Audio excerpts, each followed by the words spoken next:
ಆಯ್ಸ್ ನೀವು ನೋಡ್ಬೋದು ಗೋಕರ್ಣದ ರಥ ಬೀದಿನ ಏನು ಸಖತ್ತಾಗಿದೆ ಕಾಯ್ಸ್. ಹಂಗೆ ನಮ್ಮ ಗೋಕರ್ಣ ಮೇನ್ ಬೀಚ್ಗೆ ಹೋಗುವ ದೇವಸ್ಥಾನ ರೂಟೆ ಹಿಂಗಿಂದ ಹೋದರೆ ಹತ್ರ ಆಗ್ತದೆ.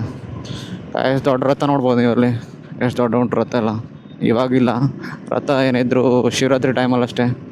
ಕಾಯ್ಸ್ ಹಂಗೆ ಹಿಂಗೆ ಮುಂದೆ ಹೋದರೆ ಬೀಚ್ಗೆ ಕಾಯ್ಸ್ ನೋಡ್ಬೋದು ನೀವು ಮಹಾಬಲೇಶ್ವರ ಟೆಂಪಲ್ ಗೋಕರ್ಣ ಹೆಂಗಿದೆ ಅಲ್ಲ ಅಂತ. ಬಟ್ ಒಳಗಡೆ ಹೋಗಿಲ್ಲ, ನೆಕ್ಸ್ಟ್ ಬೀಚ್ಗೆ ಹೋಗಿ ಆಮೇಲೆ ನೋಡುವ. ಗಾಯ್ಸ್ ಗೋಕರ್ಣ ರೋಡೆಲ್ಲ ಫುಲ್ ರಶ್ ಇದೆ, ಎಲ್ಲ ಟೂರಿಸಮ್ ಫುಲ್ ಆಗಿದೆ. ಬೀಚ್ ರೋಡ್ ಅಂದಮೇಲೆ ಫುಲ್ ಇರ್ತದೆ, ಯಾವಾಗಲೂ ರಶ್ಶೇ ಇಲ್ಲಿ ಗೋಕರ್ಣ. ಹಾಗೆ ಮೇನ್ ಬೀಚ್ ಹೋಗಿ ಬರುವ. ಗಾಯ್ಸ್ ನೋಡ್ಬೋದು ಇಲ್ಲಿ ಒಂಟೆ ರೈಡು ನಮ್ಮ ಗೋಕರ್ಣ ಮೇನ್ ಬೀಚಲ್ಲಿ ಹೆಂಗಿದೆ ಅಂತ. ನಾವು ಹೋಗೋದಿಲ್ಲ, ನಮಗೆ ಒಂಟೆ ಮೇಲೆಲ್ಲ ಹೋಗೋಕೆ ಆಗೋದಿಲ್ಲ, ನಮ್ದೇನಿದ್ರು ಕುದುರೆ. ಗಾಯ್ಸ್ ನೋಡ್ಬೋದು ನೀವು ಒಂಟೆ ಹೆಂಗಿದೆ ಅಂತ ಇಲ್ಲಿ. ಒಂಟೆ ರೈಡ್ ಹೋಗೋರು ಗೋಕರ್ಣ ಬನ್ನಿ. ಕಿತ್ತಾ ಕಿತ್ತಾ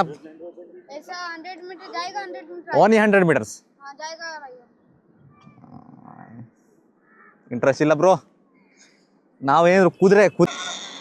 ಗಾಯ್ಸ್ ನಮ್ಮ ಗೋಕರ್ಣ ಮೇನ್ ಬೀಚ್ ಎಷ್ಟು ಕ್ಲೀನಾಗಿದೆ ನೋಡಿ. ಎಲ್ಲ ಟೈಮು ಕ್ಲೀನ್ ಮಾಡ್ತಾವ್ರೆ ಇಲ್ಲಿ ನೋಡ್ಬೋದು ಗಾಯ್ಸ್, ಇಲ್ಲಿ ಕ್ಲೀನ್ ಮಾಡ್ತಾವ್ರೆ. ಬೀಚ್ ಅಂದರೆ ಈ ಥರ ಕ್ಲೀನ್ ಇರಬೇಕು ಗಾಯ್ಸ್, ಸಖತ್ ಕ್ಲೀನ್ ಇದೆ ಗೋಕರ್ಣ. ಗಾಯ್ಸ್ ನೋಡ್ಬೋದು ಇಲ್ಲಿ ಮೇನ್ ಬೀಚಲ್ಲಿ ಎಷ್ಟು ಕ್ಲೀನ್ ಮಾಡ್ತಿದ್ದಾರೆ ಅಂತ.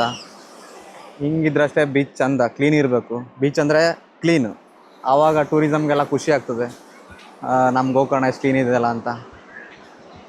ಮೂರ್ತಿ ಸಾರಿ ಗಾಯ್ಸ್, ಇಲ್ಲೊಂದು ಶಿವಲಿಂಗ ಇದೆ ನೋಡ್ಬೋದು ಗಾಯ್ಸ್ ಇಲ್ಲಿ. ಆಮೇಲೆ ಇಲ್ಲಿ ನಾಗರೆಲ್ಲ ಉಂಟು, ಬೀಚ್ ಪಕ್ಕನೇ ಉಂಟು ನೋಡ್ಬೋದು ಗಾಯ್ಸ್ ನೀವು ಇಲ್ಲಿ. ಏನೋ ತೆಲುಗುಲೇನೋ ಉಂಟು, ಅದು ಅರ್ಥ ಆಗೋದಿಲ್ಲ ನಮಗೆ, ಬಟ್ ಅವರೇನೋ ಮಾಡಿದೆ ಅನಿಸ್ತದೆ, ಗೊತ್ತಾಗ್ತಿಲ್ಲ. ಗಾಯ್ಸ್ ನಮ್ದು ಇಲ್ಲಿಗೆ ಗೋಕರ್ಣ ಮೇನ್ ಬೀಚ್ ಪ್ರಯಾಣ ಮುಕ್ತಾಯಗೊಂಡಿದೆ. ನಾವು ಹೊರಟರು